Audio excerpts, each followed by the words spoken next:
I'm John. I'm Michael. This is Miles Offit, and today we're going to talk about Fulham.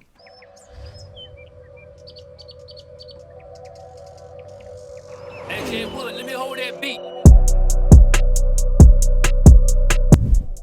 Fulham's back in the Premier League after finishing 27-9-10 in the championship. They won the championship by 2 points over Bournemouth. They are yo-yoing back up after an abysmal, Michael, we can say abysmal, right? Terrible last time in the Premier League, but they still have some strengths. Michael, let's talk about some of these strengths. John, some of the strengths: offense, 106 goals this season in 46 games. That's 2.3 goals a game. Defense, 43 goals allowed, 0.93. That's obviously pretty good. They're going to be at the top. They won the league, in all categories. Open play goals, too. 74.5% of their goals came from open play. That means they're kind of firing on two cylinders. Obviously, we got to talk about the man, Mitrovic. 43 goals in the season. His XG was 35.6. He also added 7 assists, and his XG for assists was 4.2, outperforming both statistics. They hold on to Harry Wilson, who is big for them, 19 assists on the year, and have a current net spend right now, this is recording, of plus 900K. They're saving on the wage. They're saving on the transfers. Maybe looking to make some moves here. We'll get into that later. You don't have to say we'll get into that later. Real quick, firing on two cylinders. What do you mean? They're not firing on all cylinders. They're just firing on two cylinders. Gotcha. Open play and what? And not open play. on set piece or crosses. I don't know. Sick. All Very right. good. So Mitro's the big man, as he was last time. Harry Wilson, 19 assists. Very good. Very, very good. And Fabio Carvalho had a very good second fiddle season. I'm going to talk about some of the weaknesses. They finished 6th in the championship in clean sheets. They had 17. They're right behind Bournemouth, Luton Town, West Bromwich Albion, Sheffield United, and Hud. They are one-dimensional? ? Yes, they are one-dimensional. Mitrovic, if you can shut him down, your team's got a better chance of winning. However, their second dimension, Fabio Carvalho, already gone. Michael, you get the joys of watching him next year. Second in both goals and assists. They're also losing the wily veteran Jean-Michel Seri, who played in over 30 games and has played in the Premier League before. Any other weaknesses? Yeah, just to talk about the Mitrovic thing. I mean, one-dimensional 2 years ago when they were in the Premier League.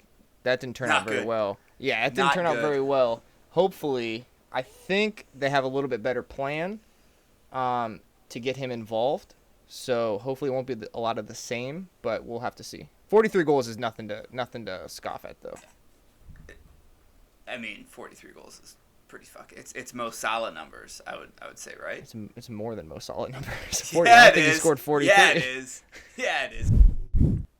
Where are they gonna buy, dude? Where are they buying this year?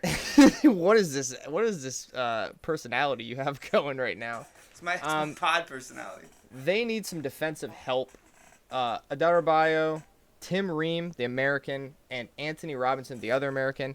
3 out of the top 5 for 90s played on the team. Ream is 33 years old. He's getting a little up there. Old and as fuck. they either need to purchase Nico Williams or find a replacement for him. Then you have people like Bobby De Cordova-Reid, the Jamaican, 28 years old. We do love him. I love his name. Cabano and Carney, both 29 and 30. They're hitting their peaks right now, but they're going to need replacing in the coming years. You know how I love my goalkeepers, John. Marek Rodek, is he good? Question mark? I don't know. 75% save percentage, 5th among all players with 30-plus appearances. Obviously, plays for the best team in the division, so he's probably not going to give up that many goals. And then central attacking midfield playmaker type. Harry Wilson is a provider. Carvalho was as well. Too bad he's gone. Whatever happens, you need to get Mitrovic service. You need to surround him with playmakers. And then after that, they already bought Paulinho, CDM from Sporting. So they're going to work that double pivot in the middle, hopefully a central attacking midfielder up top. Do you want to talk about some of the options that we have for them? Yeah, let's talk about some of these options. I'll start off with one that you're probably going to know very well, but I also know very well because I feel like he only played 3 games his entire Liverpool career, all against Man City, and always scored a banger. You're looking at a loan option to buy for Alex Oxlade-Chamberlain, the big ox. The ox in the box. Why? I mean, I think this makes a ton of sense, and it'd be kind of cool to see him go down to Craven Cottage and play. Why do you like him in this role? I think if a deal came in, they would get rid of him. I think they have some potential other prospects and transfers that if they get enough money right now, they might make a move this window still. They got rid of Minamino, who is there way less time. He's not really playing that much. I don't think he was hurt all that much this year. I think he's just not getting the game time. I think he wants to play, obviously, like everyone does, and I think he would like a move to stay in the Premier League if at all possible. He can kind of play that Cam role. He can win the ball back. He can push forward. They're going to need that because they're not going to be on the offensive as much as they were previously. I think at least a loan. You could maybe get a loan or a player like him to loan in, but I think it would be good for everybody to get. He would want to play. Fulham will get a replacement. Win-win. Yeah, they might not be able to get a guy like Carvalho again, and at least he can be kind of like a stopgap for that. Yeah. I mean, I kind of look at it this way. The last time that Fulham was in the Premier League, they didn't have many players as good as Ox. No. At all. And right now, as much as I think Liverpool fans like Ox, American Liverpool fans seem to like Ox. You like Ox. I love Ox. But you guys, I mean, I guess I should say that you guys probably do need some support in midfield, so maybe you don't get rid of him. But we'll see. It depends. I think if he and a couple other people go, then we'll get some midfield support. But well, I like it. I want to see Ox in the Fulham black and white play next to the Cottage, maybe scoring a wonder goal against Liverpool. That'd be fucking dope. That would be right? That'd be so shitty. But yeah, I guess it would be cool to see him score. Another place that they're looking to buy. You mentioned defense. We love the Americans, Tim Reed and Jedi Robinson. Shout out to the Star Wars people out there. Such a bad name. You mentioned a left center back, Modibo Sagna from Real Sociedad, in here, and then also a right back, Mujahid Sadek. Aliou. I missed that part because I was too busy being really pumped that I think I got the names right. You did a good job. He's from Genk. You know how much I love. You know how much I love the Belgian league. This is just getting better younger players in, I would have to assume.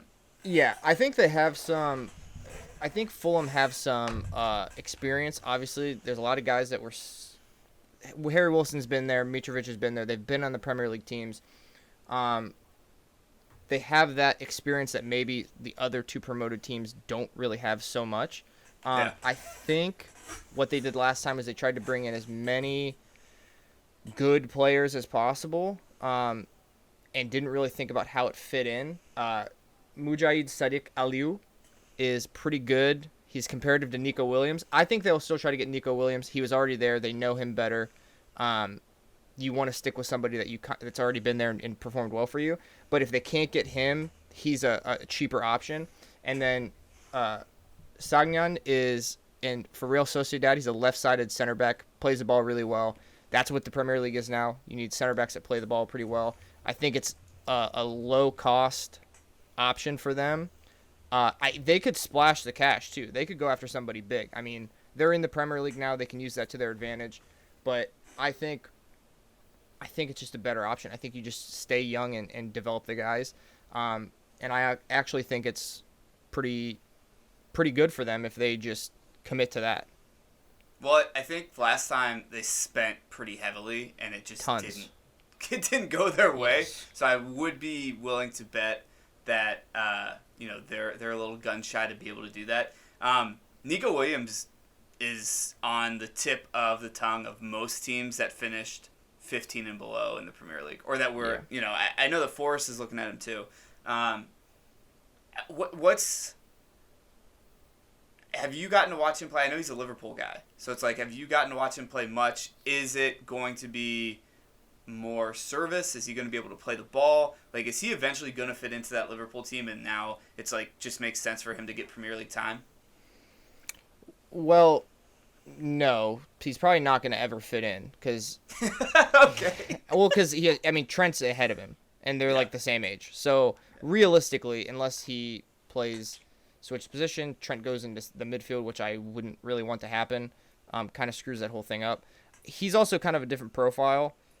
Trent is like basically a right back midfielder. He doesn't really get to the byline that much. Nico Williams does. He bombs forward, gets the byline, crosses it in, which I think would be great for Fulham. Again, it's all about service. If you're not putting the ball into Mitrovic, you're not scoring. I mean, even in the Championship, 43 goals out of their 106. It's almost half of them.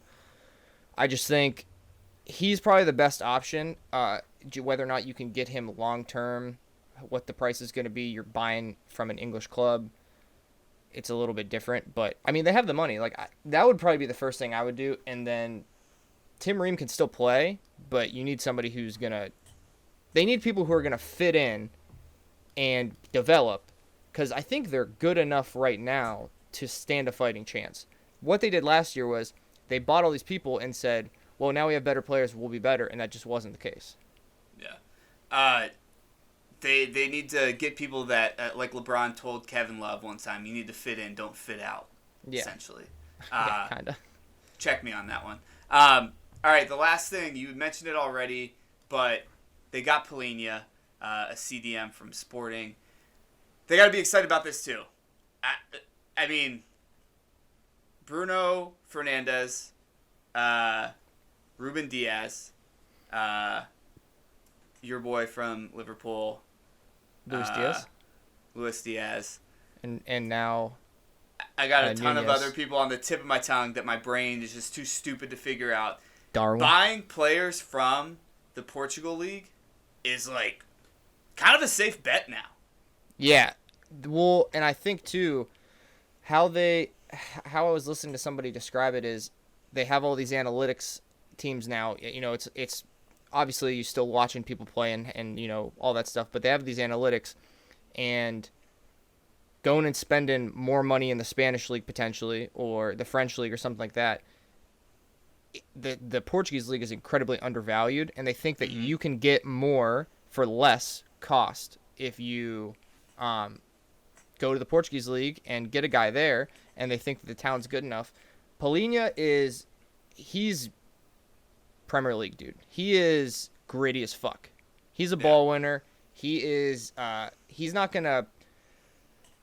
really gonna like bomb the ball forward. He is a CDM. He's like a Rodri CDM. He's like a Fernandinho CDM. All right, let's stay with Fernandinho. Rodri scored some bangers last year. Yeah, but Rodri first and foremost gets the ball back. Yeah, he's a ball winner. Sure.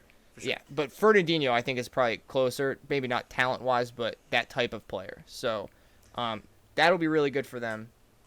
I mean, I think based on what you said before, too, it's a good buy, because if they're looking to bolster that defense, one of the positions that will help bolster the defense if you don't get someone in is that CDM. That will knock someone on their ass, get the ball back. Doesn't have to have the defense work as much, or at the very least is gritty and knows what they're doing in that center pivot position. Not pivot, but like defensive position to get them the ball back. All right, all that said, where are we having the Cottagers finish with their, not first time, but the newest time back in the Premier League? Where are we having the Cottagers finish with this time in the Premier League? I'm going to do this, and I know you want me to pick a specific position. Pick a fucking position. I'm going to do this. I'm going to give you 3 positions, a range of three spots, okay, where I think they'll finish, and then when we do the predictions, I'll pick my spot then. I don't think they're going to get relegated. I think they are. I think they are 15 to 17. 15 to 17. I, on the other hand, think 18. I picked a position. I put it on the table. I think they're 18th, and one of the reasons is Mitrovic is what we like to call here in the United States, which I think most people listening to this will be in the United States, a 4A hitter. He can't hit the ball in the major leagues, but he crushes the ball in AAA. He's a 4A hitter. I think their best actual player, obviously moving forward, is Carvalho. He's gone. And every person that we just mentioned doesn't tickle my fancy so much so that I'm like, all right, they're gonna stave off relegation. I would love to see Ox go there, just because I actually really like to see him play, even though most of the time it's at my expense. I don't know. Unless that system's you're better. You're so haunted by literally like 2 games. I mean, that's all that matters. It's literally 2 games, and you're like, it's all that worldview matters. is shifted. Yeah, for sure. It's all that matters. I just think it's 18th. If they make some different signings, I know that they have done a really, really great job playing for their coach. And I watched some of their like documentary series where Marco Silva, the coach, the manager, did a really, really good job of like adjusting things and setting them up to win and, yada, yada, blah, blah, blah. I think Marco Silva's a pretty good coach. I just think they're going to be 18th. I think there's a lot better teams in the Premier League. I don't. I really don't. I think some of the bottom teams are pretty bad. Yeah. I mean, Here's the thing, though. I'll probably rue this position, but it is what it is. This is why, and again, I respect you for taking a position here, but this is why I'm not going to take a position, because it's, July 6th right now? I don't know what Southampton's going to do. I don't know what Brighton's going to do. I don't know what else Leeds are going to do. So... Damn, you didn't even mention Everton. I don't give a fuck about Everton. So I know what Southampton's going to do based on their jerseys. That shit is whack. Oh, but dude. that's another pod. No, that's another video. Yeah, I got 18th. Michael's got a range of 15 to 17. That is our breakdown of Fulham. Like and subscribe. Hit the bell icon for mobile notification. Dude, is this YouTube? Are we going to YouTube? Yeah, we are going to YouTube. Oh, like, subscribe, share. Fucking, yeah, share that shit. Hit the bell. Tell us what you want to do next. Comments below and tell us if you disagree with us with Fulham, with our big American brains. Do it. Yeah, we're idiots, though, so. Fucking dummies.